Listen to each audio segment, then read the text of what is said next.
Welcome to this week in the world of wrestling. Welcome to TWitWoW, the best wrestling podcast made for wrestling fans, by wrestling fans, on the web today. I'm John, that's my cohort and commentary Ashton, and this is our Lucha Underground review. Episode 23, the go-home show before the start of the 3-week extravaganza, Ultima Lucha Dos, and what a phenomenal show this was. 3 great matches. The Ultima Lucha Dos card continued to get bulked up, including a tournament that I find fascinating and cannot wait to unpack in depth. Brother, what did you think of this episode tonight? I think it was great, mate. I rate 8 out of 8. Oh my god, that was next level alliteration right there. You are so welcome. There you go, Hey man, I had to pay you back for what you did with all the C letters and words this week and a bunch of the stuff last week. So. Oh yeah, complete copious carnage there. Oh, so yeah, in all seriousness though, what'd you think, man? No, it was an awesome episode. Like, Lucha Underground episodes are just always really, really good, so it's never a surprise when I sit down and I watch an hour of Lucha Underground and I come away happier than I was before I started watching. But right, this was like a top, like I would say like 10th percentile episode of Lucha Underground. Like if you would stack up all of the episodes that we've seen so far and order them from best to worst, this is in the top 10% best. Oh, yeah. You know, dude, sometimes I wonder, because I know with you, me, the Lucha Clique, you know, Face Lock Feministas, The Last Real Heels, like, and so many other people, the hype is so real about Lucha Underground, but sometimes I wonder, well, if it was in a vacuum, if there was nothing to really do, like, a comparative analysis, could it still stand on its own merits? And when you get a night like tonight, when you have a match like Prince Puma versus El Dragon Azteca Jr., you just say to yourself, it sure as shit can. And, you know, that's just how you know that it's just one of the best things going. So with that said, let us get right into our Lucha Underground review. And, brother, how do we open this up? We open this show up with Striker and Vampiro officially announcing that we would be getting a Trios Championship match at Ultima Lucha Dos. Fenix, Drago, and Aerostar would be the challengers taking on the Aerial Assholes. That's right. And for those of you, the uninitiated, Aerial Assholes are PJ Black, Jack Evans, and Johnny freaking Mundo, the greatest Trios champions ever. I'm surprised you even held back and said freaking. I know, dude, I'm saving my tongue for later, because it only gets better from here.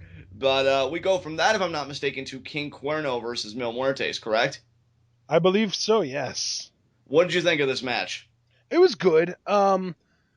It's kind of weird to see Mil kind of in the mid-card, and that's kind of what I consider this feud right now to be, is kind of a mid-card feud, unfortunately. But this was still a good match. I can't take anything away from it. I think that the reason that I'm not super-duper excited and high on it is just because of how good the other 2 matches we had tonight were. Yeah, and if I could just respond very quickly to the comment you made at the start that this is a mid-card feud, I actually find that incredibly refreshing because I think, and we even heard about this in the very first Al Snowshoe you and I watched together, the best way to treat your talents is to always kind of have them on a rotation. Now, I'm not talking a roster rotation. Right. I'm talking an individual talent rotation. Right. And I think that's what Mil is kind of going through here, and I just think that keeps his stock fresh. Yep. So I do agree with your assessment, but I'm actually happy that that's an accurate assessment because I think that's what Mil needs. Because then when he re-enters the world title picture, whoever the champion is, we're going to be ready for it. We're going to be excited for it. And that should be the appropriate response because Mil is absolutely amazing. I wanted to ask you something, field you a question about this match. Now, I'm happy with the result, and I know you liked it too, and you liked how Lucha Underground handled it. That's not what I'm trying to articulate. It just seemed weird, and we were even kind of musing about it on live reactions. Mil's first resurrection, freaking beast, like, murdered everybody. However, he seemed like not as monstrous with this resurrection. I mean, do you think there's anything deeper to that? Do you think it is what it is? Like, what did you think about Mil's booking? I think it's a combination of a few things. I think, first of all, we need to kind of look at this on a grand scale. His first resurrection was a result of Catrina trying to get the power of 1,000 lives from Fenix. And that was obviously successful because Fenix is the one that put Mil in the coffin, right? Right. So that you had a very clear objective to that. Whereas this, it almost makes sense that it would weaken Mil, because the first time Catrina had a plan, she wanted to make Mil stronger via Fenix, and they went through with that plan and it worked, right? Right. This time, though, she very clearly did not plan on what happened happening. That is true. And you know She what? specifically told him before the graver consequences match, you need to win this. Right. And he didn't. Right. Yeah. So. And you know what? I think, too, and I'm so glad that you kind of outlined it for us like you did, because what it illuminates to me is how brilliantly everything works on a narrative level, because why she wanted to use Fenix was, again, because he had the power of 1,000 lives. Cuerno is just a very intelligent hunter. Right. He has, to our knowledge, no supernatural powers. So there's no gain for Mil there working with an opposition with a foil like King Cuerno, unlike working with Fenix, where he can kind of feed off of that power and become even stronger. Right. So, and not only that, but when he did come back, it felt more personal with Fenix, because Fenix was, kissing up on his woman, and like Fenix, like he had this like personal rivalry with Fenix, and he wanted to kill him. Like, he despised Fenix, and not just because of that, but because he also felt like Fenix had his number and he wanted to prove that notion wrong. Right. Again, it just worked on so many levels, because Fenix is and always will be Mil's antithesis. Yeah. Man of 1,000 lives, man of 1,000 deaths. Yeah. And again, Cuerno doesn't have that kind of leverage. Even so, this is a fun match, and I gotta say, I'm elated with the result, because as I noted to you, brother, on live reactions, it's not that Cuerno's been having a terrible season, but he hasn't been the standout that I thought he would be this season. Well, and I can say the same about Mil, at least for the second half of the season. Certainly. And, just seeing Cuerno get the win because Mil was overzealous and, speared himself into the chair, and then Cuerno, his ring positioning being perfect, he rolls Mil up out of the referee's view when he uses the ropes for leverage, and that's how he gets the win. It's a clever win, it's a cheap win, which in turn, to your point, I know that you made on live reactions, protects Mil. So I think they handled this perfectly. Yeah, I think they handled it really well. And I guess in a way, this is also a really good way to kind of serve as the trigger that pisses Mil off enough to really go after King Cuerno at Ultima Lucha 2. Yes, I love it, because now Mil, being the babyface, has the motivation to keep the chase going on, appropriately enough, the hunter King Cuerno. So there you go. You really think that Mil is the good guy in this, huh? It really certainly seems that way. I mean, does. I guess sort of from the time that he saved Fenix, that kind of did feel like a technical turn for him, didn't it? I mean, if you really want to take it seriously, which I'm not trying to, I'm just trying to give, one frame of way that you could look at this. Cuerno even disrespected Mil's corpse in a way, because normally they're supposed to be laid at rest in a casket. Cuerno abducted it, and he used it as a trophy. So not letting the dead rest, and then cheating here to get this win. Yeah, Cuerno's walking on thin ice, my brother. Yeah, man. All right, so here we go. Up next, we had a backstage segment with Dario Cueto. He offers drinks to Taya and Ivelisse and tells them, basically in significantly fewer words, because he got Ivelisse to say bitch for him, that only one of them could be the true baddest bitch in the building.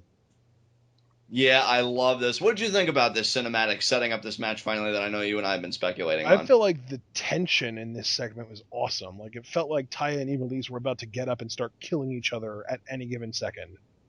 And you used the perfect word there, because I agree with you, the tension was at a high, but I love how the tension has this kind of transference property. Yeah. Because as soon as Taya leaves, Catrina enters the frame, and she's like, oh, well, good luck in your match, little girl. And then Ivelisse says, oh, don't think I forgot about you. And what's so amazing about this, and I only emphasize this because, again, people have been asking, we want more women, we want greater female involvement. All this tension was because of women, very prominent, prestigious women. It isn't that kind of catty tension that JBL says, oh, well, all women hate each other, Michael. No, there are actual layers here, and I love it. I love it so much. Yeah, man. These two just I mean, they've had problems since the first time they came across each other, really. Yes, yes, and that's a history that's going to be mined sooner rather than later, I would think. I mean, if you guys remember on Lucha Rewatch, and I know you remember, Ashton, because it was one of my bolder claims, I thought Ivelisse and Catrina were going to have a one-on-one match at Ultima Lucha Dos. I was half right. So, Well, and on that same kind of breath, I also made the. It's funny you say you're half right, because I kind of made the bold claim that I didn't think Catrina or Black Lotus would wrestle at all in Lucha Underground, and boy was I wrong about that halfway. but if you take our two halves, you get one correct answer of a whole. So we're still in the green, baby. Yeah. Oh, man. So what did you think about the exchange between Catrina and Cueto? Oh, I love it, man. I love that Catrina just is this like powerful, demanding boss of a woman. And Cueto just refused to take her shit at the beginning, but then she brought up how violent it could be, and he was just like, "Oh my god, you know just what to say to get me off." Yeah, I'm glad you said it that way, because I was just going to be like, well, Catrina certainly has Cueto's buzzword down to a science, and there you go. Well, I don't think she actually used the word violence, but she did say that it was going to be a death match, and immediately you know where Cueto's mind goes. Like, exactly. The someone's kind of getting imagery powerbombed through a building. Hopefully, it's not my office again. Exactly. Cueto knows the kind of imagery that conjures up. And, I gotta say, and I wonder how you feel about it, it's amazing that Katrina and Cueto, their tension hasn't been resolved and the bitterness hasn't been resolved by any means, but it has been put on hold when I really thought it was going to be one of the dominant plot points for Ultima Lucha Dos. It's kind of surprising that we're here, don't you think? Yeah, man. Yeah, I don't really, but they're going to revisit it though. I mean, it has to be, because Katrina never lets anything lie. So we'll see. But yeah, Deathmatch, Cuerno, Muertes, that's going to be a good one. Yeah. Oh man. I wonder if they're going to kind of maintain that continuity, and just if you have a death match, it means someone is going through a building. That would be amazing. And hilarious.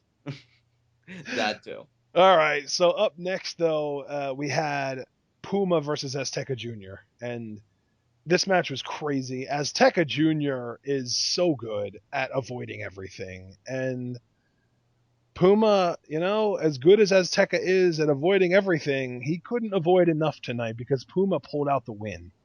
He did. Now, Ashton, I know, first of all, Puma is your guy in Lucha Underground. He's like the thing to you that Mundo is to me. Like, you're really big on Puma. Pretty much. I know, though, you've really taken a shine to El Dragon Azteca Jr. as well. How do you think these two mixed it up together? And more importantly, a better question, because I know you already kind of touched on the match in your preceding remarks. What did you think about the confidence and, dare I say, even borderline cockiness that Puma was exhibiting in this match? Did you like it? Oh, yeah, I loved it, man. Like, that's what makes him a unique face. Because, like, I feel like anyone in Lucha Underground, because of how well they write, can come off as, like, that kind of milquetoast baby face. You know what I mean? Right. I think anyone can do that. But what Puma does that I don't think anyone else really does, save for maybe Havoc, is he's a good guy and you want to cheer for him, but he's also a badass and he's cocky and he's got full belief in his own ability, and I love that about him. Dude, and I really do have to give credit to you here, because I know you really hammered the point home in past reviews. But you've talked about in the past how expressive Puma is. Yeah. Through the mask and everything. His body language game was on freaking point tonight. Because I would see the faces he would make either when Azteca would kick out of something just unbelievable, like that Fire Thunder Driver, or like he'd point at Ray right as he was about to do a move. Like, he was just so good. He told such a great story just with his mannerisms alone. He really made the match with Ray coming up at Ultima Lucha Dos feel like a do-or-die situation. Yep. And I gotta say, and I'm comfortable saying it because you and I have already touched on it before, given the ambiguity and just how up in the air, like, Puma's contract status and this and that, and Ray, I think he's going to be on for season 3, like, it's going to be tough to call a winner. And you can really feel that tension when both of these guys are in there, because Puma, you've even said, I think even on our live reactions on either 6 to Survive or the week after that or whatever, but you feel like Puma's the best in the world right now. Like, he's just on top of his game. Ray, regardless of how you and I may personally feel about him, he is a legitimate legend in Mexico. Like, he's huge. He is El Rey. He is king. And I think it's just a great story they're telling here. I love the confidence of Puma tonight. Yeah, man. Yeah. Like, I don't know, man. Obviously Rey is a huge deal in Mexico and in really by sort of association in Lucha Underground too. Like he's seen as sort of like a god in Lucha Underground, right? Yes, yes. I'm sorry, but like it's so weird because Ricochet, like the wrestler Ricochet, like the guy that we see in PWG and New Japan all the time, Right. he's amazing. He's so good in the ring and at just taking your breath away with his movements and all that kind of stuff. But I think that Prince Puma, what makes him different is that he is more of a character. Like you are emotionally invested in Prince Puma in a way that I can't say about Ricochet. I completely agree with you, and if I could tack onto that, because I think your assessment was spot on. And now I don't want to speculate or anything like that, but I have to wonder if maybe Ricochet as the performer may be a bit self-conscious a little bit when it comes to trying to do body language, because I think being under the mask does give him a kind of confidence to be more expressive and not worry about how that comes off, because I think that just takes him as a performer to a whole other level that I just think is astounding. He is just cooking on all cylinders. This is an amazing match. Dude, that shotgun dropkick he did that preceded the 630, with the delay. gorgeous. The delay, yeah, that's what I think made it so gorgeous. Like, I'm sorry, Finn, I love you, but I mean, Finn Balor, eat your heart out. Good God. I mean, you know, when you say Puma is the best in the world right now, I want to debate the claim, and for those of you wondering, I wouldn't even put Johnny Mundo on that list, though I think he's having the best year of his career right now. But, I mean, he's definitely, undeniably top 5 to me right now. Undeniably. He's so good. Yeah, like, there's like, you know, I like to kind of call it the wrestling Mount Rushmore, you know what I mean? Where it's just like the real standouts in professional wrestling right now that haven't necessarily made it to the mainstream, like the big time, like the millions of people eyes on them, that kind of thing. Right. And like right now for me, it's Pentagon, it's Puma, it's Cage, and it's Osprey. Yeah, not a bad list at all, my friend. And Zack Sabre Jr. too. I would toss him in there too. But he's about to get the millions of eyes on him because he's going to sign a WWE contract by the end of the year. So. Oh, that's going to be amazing. But yeah, bringing it back. I mean, Puma getting the win and then just looking at Rey, who knows quite well what it means to sign on the dotted line of a WWE contract, said, hey, what happened to El Dragon Azteca Jr. going to happen to you too? And Rey was even, you know, kind of, he was doing some body language of his own saying, look, you're just running your mouth and it's all going to come to an end in Ultima Lucha Dos. I've got to say, for a match that I know that they've been building to for a long time, but was only formally announced last week, they're really doing a great job building an atmosphere of tension. I love it. Yep. Yeah, they're doing a great job, which is not surprising because that's all Lucha Underground's writers know how to do is a great job. Exactly. Up next, we had an in-ring segment. Dario Cueto is more excited than I think I've ever seen him. Yes. He's in the ring with 4 luchadors, Cage, the Mac, Tejano, and Son of Havoc. And he says, at Ultima Lucha Dos, there is going to be a unique opportunity tournament. And I guess the tournament is going to be 2 singles. Well, I keep saying 2 singles matches initially, but then the finals, of course, the winners of those 2 matches will face each other. So ultimately, 3 singles matches, and the winner gets the biggest unique opportunity that Cueto's ever awarded. So I have my own theory, but before I unpack that, Ashton, I gotta ask you, I'm sure the gears have been turning for you because I know how your mind works. Do you have any idea what this unique opportunity could be? I have no clue, John. I know you said you had an idea, and I'm really curious to know what you think it's going to be, but I personally, like, all I could think of is a title shot, but, like, a title shot has been handed out as a unique opportunity already, so I have no clue what could be better than that. This is the best theory I've got, so everybody commenting, don't laugh at me, though I wouldn't blame you if you did because I'm such a scumbag. My theory is he's going to give the winner control of the temple for 1 week. So they would get to make any matches they want, so they'd probably award themselves a world title shot, but on top of that, they could maybe stick it to old grudges, help friends out, whatever. So I think they get the ultimate power, the power to run the temple for at least 1 week. Maybe more, but 1 week will be my minimum. That's what I think the prize is. That's an interesting theory for sure. I mean, it would make sense that Cueto would see that as a bigger deal than a world title shot because, like, yeah, you can have a world title shot, but you can also make other stuff happen, you know? Right, like, say, for example, just kind of laying my scheme out, say the Mac wins, which the two people I'm rooting for the most, if I'm being honest, Son of Havoc first, and then the Mac would be a very pleasant upset in my mind. Yeah. Mac wins. He gives himself a world title shot, but we know that him and Sexy are close. Maybe, well, I know she already kind of squashed her beef with Mariposa, but again, hypothetically, maybe he gives her a match with Mariposa that she wants. Maybe. Or somebody else. You know, helping a friend out. Maybe Masquerita comes down. It's like, oh, you can take on Famous B's, new client or whatever. I just think, yeah, having that kind of power, you could do whatever matches you want.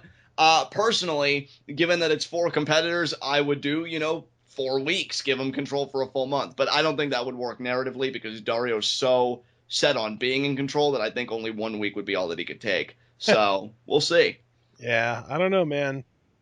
That's honestly the best I could come up with, though, dude, because when you say the biggest, and then if he comes out and says it's just a world title shot, I'm not going to be disappointed. I'll be happy for either the Mac or well, Son of and I Havoc or guess that whoever in a wins. way it could be a title shot, but there could just be no strings attached because every title shot he's given out as a unique opportunity so far, there's been strings attached. Or there is a string attached, but the winner gets to pick the stipulation so they can have at least something of an advantage. Maybe.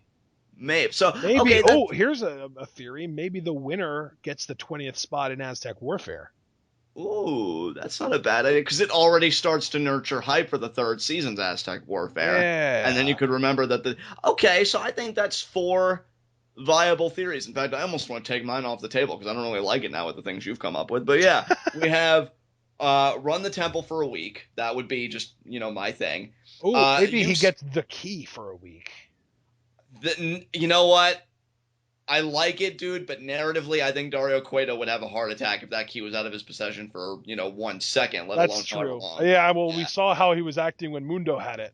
Exactly. Like, no, he would have he wouldn't last the duration of time. So I like it, but I think narratively it doesn't work. So Temple, which again, I don't even really think that works, because again, Cueto's a very possessive guy, so we may even take that off the table. So really all we're left with that even seems practical: world title shot, no strings attached. World title shot, but maybe the winner gets to pick the stipulation to really kind of handicap the champion, or 20th spot in Aztec Warfare.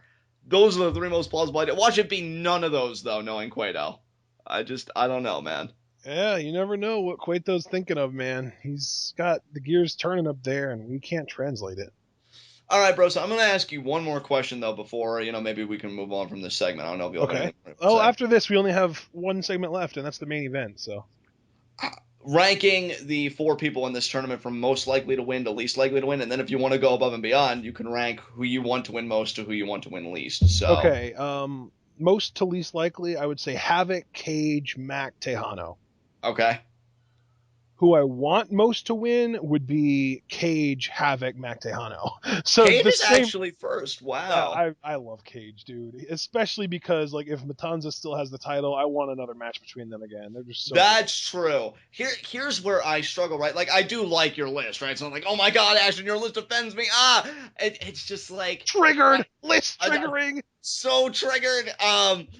I've been waiting for Son of Havoc to really have that breakout moment. I just feel like this tournament's it. But then again, people, this is from the same guy that brought to you KO for Money in the Bank 2016. So be very wary where you invest. But I do think Havoc is due for a breakout moment eventually.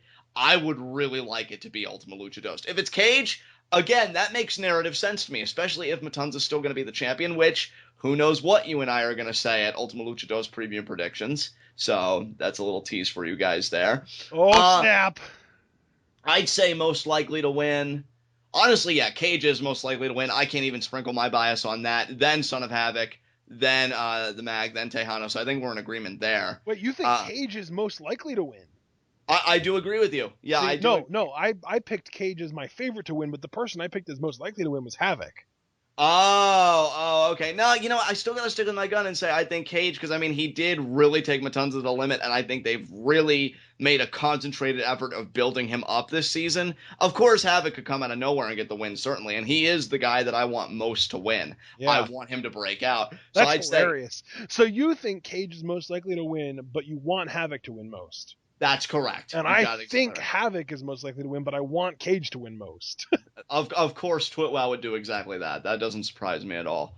Yeah, after Havoc though, for most wanting to win, definitely the Mac. I think he is the coolest guy, and it would be really interesting to see him with that kind of power, whatever it is. Tejano, I'd actually be more invested in Tejano potentially winning this thing if I knew he was definitively Rudo. Because maybe he gives off that vibe, but it's never really made explicitly clear to me, like, where he is. Yeah. So, yeah, if he was like a really defined villain, I'd be like, oh, hell yeah, that's cool. So, yeah, Havoc and Mac, I hope they dominate, so we'll see. Yeah, man. Oh. Havoc and Mac and Cage. I mean, I think that we kind of agree that really the only person in this match that would be disappointing if they won is Tejano. Right. I completely agree with you there, dude. Yeah, like, I don't dislike Tejano. I'm just bored by him. Like, he never really does anything interesting to me. I'm right where you are. I don't have any kind of loathing or disdain for Tejano. This isn't like a Johnny Scumbag thing. This is just, you're not really doing much in there. He's not so much Zack Ryder as he's kind of just like Sheamus. Like, yeah, he's a good worker. He's good in the ring. He can talk, but like, who cares? Yeah, I'm really exactly where you are, dude. Yeah. All right. Well, let's move on. Main event time. Mundo Fenix. You already know what I'm going to say, guys, so I want to field it to my cohort and commentary first. What do you think of this match? See, now this is where I've got to call you out a little bit, because anytime there's a segment that happens where I'm going to be invested, you kick it over to me, but now there's a segment we know you're invested in and you still want to kick it over to me. I'm just sharesies, man. I'm just sharesies. Hey, you know that I will get around to stating my opinion, but I want to let you get your shit in first. Dude, amazing. Just being totally sincere. I know, the Mundo splooch is coming. Don't worry, people. But, just a great match between these two. It's funny because I'm not the biggest fan of Fenix. Honestly, the big fan of me in Fenix comes out whenever he's with Muertes, because I think it's just his selling, his everything gets taken to another level. But yeah, this was such a fun match. I had just such a great time watching it. Fenix had a sequence at one point where he did this spin kick to Mundo's face, and then he does this Yoshi tonic that just was absolute perfection. And again, we see with Mundo a very capable performer. I mean, he got this snap Spanish fly that had my jaw on the floor, because I freaking love that. But he still does need Taya, who is the perfection of the temple, so that's no surprise there. But Fenix got an avalanche Spanish fly. He had the match won. Taya, though, is distracting Marty Elias. She's fulfilling her role that, Johnny kind of visualized for her when he brought her in. They always said piece of the puzzle kind of thing. Fenix is admonishing Taya, oh, get down. Mundo, with the heel work, grabbing a belt that should be noted Taya set up earlier while Fenix and Mundo were in the corner. Mundo was revving up End of the World. Cracks Fenix on the skull. I actually thought Fenix was going to kick out. I was pleasantly surprised when Mundo pinned him. But again, we see Mundo's a very capable performer. It's not that he's getting totally bitched out, but his type of Rudo is he can't finish the job. He can only go so far, but he can't go with that last final push. That's where Taya comes in, and I think that's a very interesting story, and one that more layers are going to be added to next season, especially given we don't know how Ultimate Lucha 2 is going to shake out. So, yeah, I loved how the match was told. I love that Fenix does come away looking like the superior athlete, if only by a slim margin, and Taya just makes the difference. It was a great match, dude. Yeah, it was fun. Fenix, it's weird because Fenix is really good, and I can openly acknowledge that he's really good. And when I say really good too, I don't even mean to the degree that Tejano is pretty good. Tejano, he's a really good 8 out of 10 as far as just knowing what he's doing in the ring and stuff. But Fenix has that and the excitement, but he just doesn't connect with me for some reason. Dude, I can tell you personally, and I don't want to speak for you, this is solely for me, the biggest fan that I was of Fenix, the time that I was the biggest fan of Fenix, was the first Grave Consequences. Yeah, well, I almost have to give Mil more credit for that than Fenix, though, because I feel like that was the only match in Season 1 that Fenix was in that was a match of the year contender, whereas Mil was in 3 or 4. Oh, yeah, look, Mil's next level, and I freaking love him. He's so good, but why I think I was the biggest fan of Fenix in that particular match, and it's just kind of, been a good fandom, but never that high ever since. Phoenix looked, how can I put this? Because, it is Lucha Underground. Desperate's a word, but he looked the most vulnerable at the same time. Yeah. Which I think is so appropriate given that your gimmick is Man of 1,000 Lives. Yeah. And so, you can never really die. You're always going to come back. But that doesn't mean that you like experiencing death. It's like it's an agonizing thing. Yeah. I know this one anime that me and my family got done watching. I know this is going to be a weird parallel, but please follow me here. It's called, I think, Anjin the Demi-Human. It's on Netflix. And these people, like, they can't die, but they could still be tortured. They could still go through agonizing pain. They don't like dying. It's just the fate that they've been left with. That's where I think the Phoenix character's at its best. Yeah, you can't die. Doesn't mean your limbs can't be severed. You can't be tortured. And I'll never forget after the first Grave Consequences, when that lid closed shut and Phoenix knew he won, that was probably the greatest post-match celebration I've ever seen. Not because it was anything excessive or, oh my god, look at the flips he's doing and in pure joy. He was so grateful to be alive. Yeah. And that's why I loved it, because you saw the character. You know what, John? I think I know what the problem is. What do you think the problem is? It's the Apollo Crews problem. Okay, now just lay out that problem both for me again and for everybody that may not know what that is. Okay, yes, he's amazing, but there are no stakes when he wrestles, because even if he does lose, who cares? He's just going to come back anyway. There you go. Which is why he was at his best during the first Grave Consequences. Oh my god, he was so good that night. Mill's great every night for my money. But yeah, man, like, Phoenix has got all the tools, but he just needs something of a greater gravity, I guess, to affect him. I don't know. Maybe if, like, one season he found that he no longer had the power of 1,000 lives, and maybe he was only down to so many lives, then he would fight every match with a kind of desperation, to use the word you used earlier.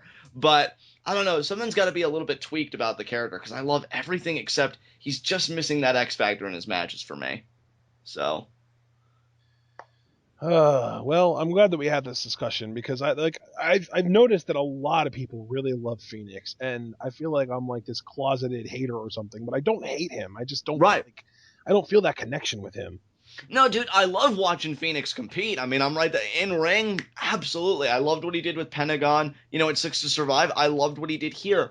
But again, as you and I have noted, as so many people have noted that, ever did a commentary on pro wrestling, in ring isn't everything. You've got to have either like a personality or stakes, to use your word, or just something infused in the match. Just do something that nobody else can do, which Phoenix doesn't really have. Exactly. The closest he really has to that is the rope balancing, but Aerostar does that, and he does more stuff than Phoenix does too. Right. Like, I love Aerostar. I'm probably more of a fan of Aerostar than most people. But Which is funny, yeah. I just don't get Phoenix, man. Which is funny, because given how these two started, Aerostar and Phoenix, I thought the roles would have been reversed, where Aerostar would be kind of like that, mid-card guy that we would just be like, oh, he's here, that's cool. I mean, don't get me wrong. I mean, Aerostar is without a doubt a mid-card guy, but I just think he's better than Phoenix. Yeah, I mean, I'm more invested in Aerostar than Phoenix. Ever since that cinematic where he traveled through time and visited one of the tribes. Well, like, even without that, for me, what got me invested in him was his match at the tag team match at Bola. Bola Night 2, where it was him and Phoenix. Or not, was it? Yeah, it was him and Phoenix against Drago and Pentagon. Right. That match, like, completely sold me on Aerostar. Yeah, man. And I feel like Phoenix didn't really do anything to stand out in that match. And, like, I really don't feel like he's done much to stand out at all in Lucha Underground. I mean, to be optimistic, if I'm being fair, like, I do feel like Phoenix's best is still yet to come. I do feel like... Oh, yeah. I mean, he's very young. Right. So that's a huge upside. It's just right now, he's got the in-ring down. I love his look. It's just he needs that little extra something like we've discussed. So with that, post-match, big brawl breaks out because Taya and Mundo start ganging up on Phoenix. Then the Worldwide Underground, or as we affectionately call them, the Aerial Assholes, they join in on the fray. Everybody's putting the boots to Phoenix, which I love. Great imagery. But then Drago and Aerostar come out to try and even things up, but the numbers are still in the Aerial Assholes' favor until Ivelisse comes out. So tying all of that together, she tackles Taya, and, they go at it. Mundo escapes before anybody can gang up on him, and I feel like Taya's going to get something really bad, but they just toss her out of the ring. And yeah, I mean that's pretty much how you end it. Post-match brawl with the Technico standing tall. Yeah. And I don't think that that's going to last very long though, because I just, as like a preview to the preview, I am picking Taya and the Aerial Assholes to win all of their matches. Yeah, I mean It might be a little bit more of a hope pick than a brain pick, but I still am picking them. Yeah, I don't know quite if I know emotionally I'm with you. I know emotionally I'm with you 110%. Rationally, I don't know though, and we'll get there with our preview and predictions. So, with that, let's get to our next segment: high spots and low shots. You know what? I'm gonna say that my low shot is. I'm gonna say my low shot's Mil Muertes. Because yeah, he seemed to be in control of the match. Hell, he even was it him that introduced the chair or Cuerno? I wish I could remember that. But Muertes might have Yeah, introduced. It was Mil that introduced. Oh, well, that even better. No. Actually, no. It was Cuerno, because I remember when he had the chair, I was thinking like, yeah, I want you to punch through the chair, Mil. Oh, that's right. Yeah, Cuerno did introduce the chair, but here's the thing: he may have introduced the chair, but Mil didn't exactly kick it out of the ring. When he had a chance to use it, he used it. Completely hit Cuerno across the back, and then he set it up in the corner. Mil was a bit too dependent on the chair. It backfired on him. Cuerno got a very cheaty victory, but a win nonetheless, as we've said here on TWitWoW. A win's a win. So, yeah, Mil's my low shot, and Cuerno just keeps moving on up. Yeah, man. All right, so my low shot is going to be a little bit controversial here, but I can explain it, okay? Okay. My low shot is Rey Mysterio. Okay. Because here's the thing. You claim to be the king, it's even in your name, and you claim to be the best. And you've spent months now, close to a year, not quite a year, but months, training somebody who is easily more athletically gifted than you are right now. I don't think anyone would argue that. Right. And he just got beat by Puma. Right. So Rey is going to have to rely on kicking out of a 630, which I really hope he doesn't do. He's going to have to rely on his veteran savvy and hope that Puma missing Conan bites him in the ass. And he's going to have to rely on basically his experience and, that edge, because he's, unlike Azteca, he's not going to come anywhere close to being able to match Puma athletically. And I would agree with you there. For the record, let me just tell you, too, I would brace myself for Rey kicking out of a 630. I totally see that happening, and I think you do, too. I think you do. I just don't think you want to confront that reality because of how painful it is. However, I do agree with your assessment full on. It really is going to be the case of I've been in this business longer. I may know everything you know, but you don't know everything I know kind of thing.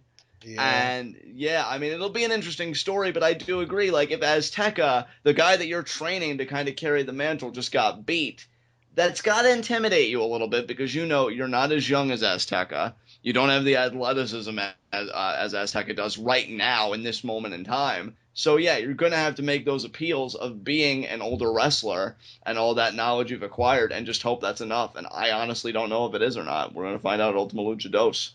Yeah, man. Oh, man. So, yeah, there you go. My low shot's Rey. Who's your high spot? You know what? Ooh. You know what? I'm going to say that my high spot, and it's going to be weird, but I'm going to say Ivelisse. Because Ivelisse finally gets to get her hands on Taya, and she did get a little taste of that tonight. So she is part of a singles match, between two women, her and Taya, at Ultima Lucha Dos. And right now, just a little bit, she's got the edge. So, yeah, I'm going to say Ivelisse is my high spot. Things are really cooking for her right now, finally. Yeah, man. I like that. I like that a lot. But my high spot...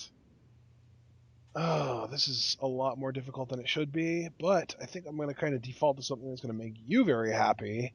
My high spot is going to be Johnny Mundo. Yay! That's amazing. Yep.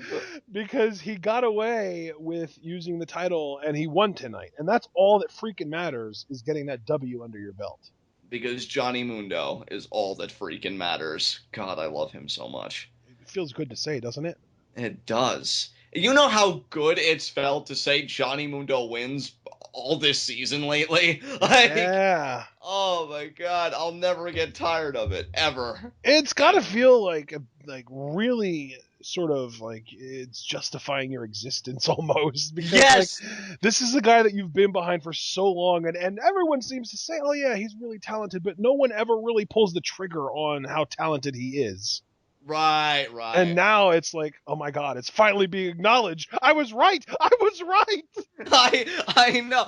Dude, I mean, I'm a scumbag and an asshole, but even I feel like I'm reserved a little bit when it's like, that's right. Greatest of all time, bitches, fucking bow down. Dude, I cannot wait for him and Bola this year. Oh my god. His year keeps on cooking, dude. I'm telling you, I really, really want to sincerely, because I would hate to be called out by you or anybody else for that matter, for making him my superstar of the year. I need him to do just a little bit more for me to be convinced to put him there, because he is just doing so well. I want to give it to him so bad, but I feel like if I were right now, I would justifiably be called out on it. Dude, I don't if know. he wins Bola. Dude, if he wins Bola, fuck all of you, because I'm picking him, and it's going to be like, oh, is it just fandom? No, he won fucking Bola. Screw all you guys. Yeah. Oh, man. Oh man, I wonder if season 3 is going to be airing before the end of the year, just in case he ends up doing something awesome then to give you even more reason to make him your superstar of the year. Dude, don't, like, I love you, so I don't mean this disrespectfully in, like, a teasing kind of way, but, like, don't even go there, because Brandon Best felt the need, and I love him for it, but he felt the need to DM me on Twitter, hey, John, come over here, I got a theory for you. Oh, okay, mister. And he's just like, well, Pentagon, I feel like he's going to win the championship, and Ultima Lucha 3, it's going to be Pentagon versus Mundo for the world title. I'm like, don't do that to me. Don't come up in my inbox and do that shit to me. What the hell's wrong with you? Or anyone else for that matter. Oh, John, you know what'd be great? Oh, what's that? Johnny Mundo world champion. Like that's not going to get me going. Yeah, just great job, people. Great job. So, yeah, here's to hoping. Does Brandon Best know about you? I think he should. I mean, he's listened to the product long enough. Where are you, dude? Huh? Telling me that. Yeah, you really would have thought that I picked Mundo for my high spot with the way I'm just going off there. I apologize. But yeah, great pick. Any concluding musings, remarks before we head into Ultima Lucha Dos?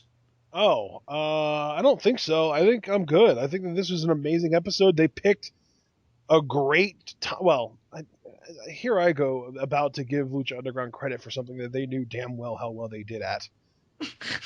Simply put, they know what they're doing, and I appreciate it. So there you go. I actually do have one concluding remark. Ooh. I want to note to everybody for Ultima Lucha Dos, because I think I even made mention of it in live reactions. Lucha Underground really seems to have deliberately reeled in the cinematic segments, especially like after the show. Expect some big shit for Ultima Lucha Dos, people. Oh, God, you're so right. Because, yeah, it's been, they haven't done a closing cinematic for, what is it, Ash? I don't want to overestimate. I feel like 3 weeks. Probably a month or two. You even feel like longer than me, because I said 3 weeks. You feel like a month or two. A month would be 4 weeks, basically. Right, so right. Not that far off. Yeah, because I just feel like, yeah, they've been deliberately holding back, because whatever they are planning narratively for Ultima Lucha Dos, those last 5 minutes at the end of the first Ultima Lucha, that may get blown out of the water. I want to emphasize may, because those were an epic 5 minutes. But if they've been holding back, I mean, when you hold back a cannon or any kind of firepower like that, an explosion's usually the end result. So brace yourselves, people. Those are my concluding remarks. So with that said, this has been Lucha Underground. This has been TWitWoW. The best wrestling podcast made for wrestling fans, by wrestling fans, on the web today. I'm John. That's my cohort and commentary, Ashton. Guys, be sure to comment and subscribe on YouTube. Ashton, what question do you have for our subscribers this week?